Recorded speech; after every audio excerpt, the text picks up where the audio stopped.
Hello yes. Raja movie already మన teaser చూసాం కదా, ఎంతో భయంకరంగా ఉందో. ఫేస్లు మాత్రం కనబడట్లేదు, బట్ మూవీ టీం మాత్రం కనబడుతున్నారు. ఇప్పుడు మనతో రాహుల్ గారు ఉన్నారు, అడిగి తెలుసుకుందాం వర్క్ ఎక్స్పీరియన్స్ ఎలా ఉంది, అసలు డైరెక్టర్ని ఎలా భరించారు ఫేస్లు కనబడకుండా. సార్ ఎలా ఉన్నారు? చాలా బాగున్నాను. స్పెట్స్ బాగున్నాయి. Thank you. ఓకే, సో ఈ రాజా కాన్సెప్ట్ డైరెక్టర్ గారు ఫస్ట్ మీకు చెప్పినప్పుడు చాలా వర్క్ ఎక్కువ మీకే ఉంటుంది. సో మీరు ఎటువంటి ఇన్పుట్స్ ఎక్కడైనా తీసుకున్నారా, ఎవరి దగ్గరైనా, లేదంటే మీరు ఏ విధంగా కష్టపడ్డారు దీనికోసం?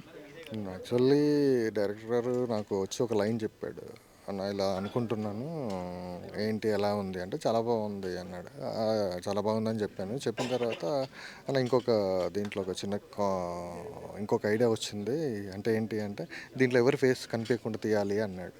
అప్పుడు నేను కొంచెం ఎక్సైట్ అయినా. ఏంటి దీనికి అది చెప్పాడు బాగానే ఉంది, మళ్ళీ సడన్గా వచ్చేసి ఇదే చెప్తున్నాడు అన్న. సో అప్పుడు నేను సడన్గా ఓకే, తను అంత అదిగా ఆలోచించినప్పుడు చేద్దాము, ట్రై చేసి చూద్దాము అనేసి చెప్పి నేను కొన్ని రెఫరెన్సెస్ తీసుకున్నాను. తీసుకున్న తర్వాత తను మొత్తం షార్ట్ డివిజన్ కూడా చేసుకొని వచ్చేసి అన్నీ చూపెట్టాడు. ఇలా ఇలా అనుకుంటున్నాను అంటే, ఇక మీ ఐడియాస్ అన్నీ బాగున్నాయి, వెళ్ళిపోదాం అని చెప్పాను. సో అలా విత్ ఇన్ అనుకున్న 1 month లోపు షూట్కి వెళ్ళిపోయాను అనమాట. అంటే లైక్ మ్యూజిక్ కూడా చాలా స్టోరీకి తగ్గట్టు కరెక్ట్గా యాప్ట్ అయింది.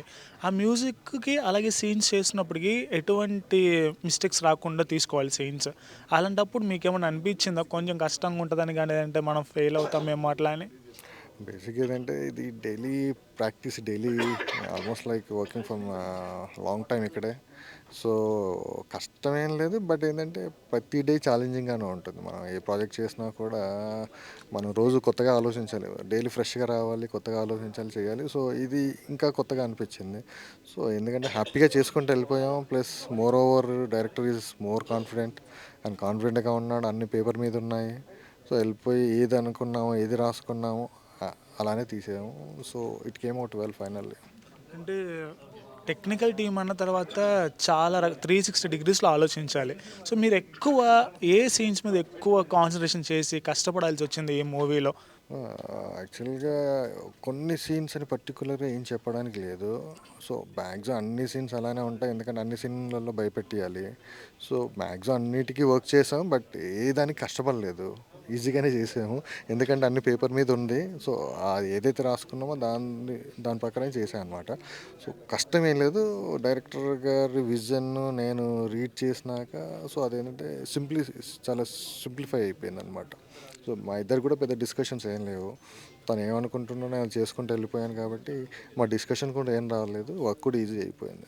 అండ్ డైరెక్టర్ గారు మాత్రం చాలా కాన్ఫిడెంట్గా చెప్తున్నారు, దీంట్లో కామెడీ ఉంది, లవ్ ఉంది, ఎమోషన్ ఉంది, అన్నీ ఉన్నాయి, కాకపోతే ఫేజెస్ మాత్రమే కనపడవు అని. మరి మీరు తీస్తున్నప్పుడు అరే ఎక్కడ కామెడీ పెట్టాలి, అరే ఎక్కడ ఏంటి అని మీకు ఏమైనా సందేహపడిన సందర్భాలు కానీ అట్లా ఏమైనా ఉన్నాయి సార్ దీనికోసం, రాజా కోసం?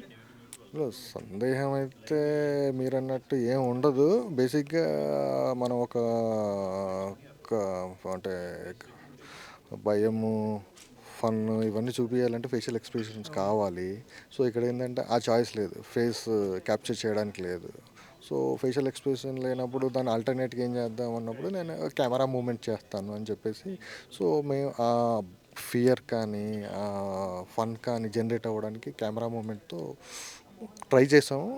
మా మట్టుకైతే బాగానే ఉంది అనుకుంటా. Let's hope.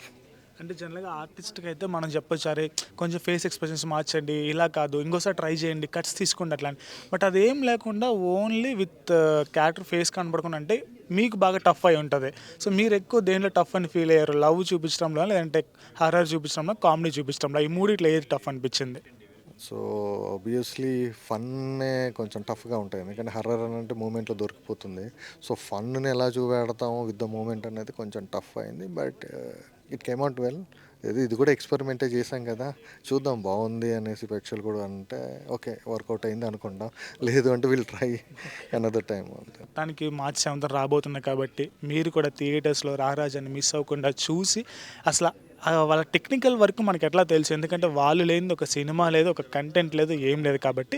బట్ ఇది సక్సెస్ అవుతుందా ఫెయిల్ అవుతుందా మాకు సంబంధం లేదు, మేము ఆడియన్స్కి ఒక థ్రిల్లింగ్ని, ఒక మంచి ఫీల్ని ఇవ్వడానికి ట్రై చేసామని చెప్పేసి చెప్తున్నారు శ్రీని గారు. సో మీరు కూడా మూవీని మిస్ అవ్వకుండా చూడండి, కామెంట్ సెక్షన్లో కామెంట్ చేయండి. Please subscribe to the channel and download the Politicos app from the links in the description.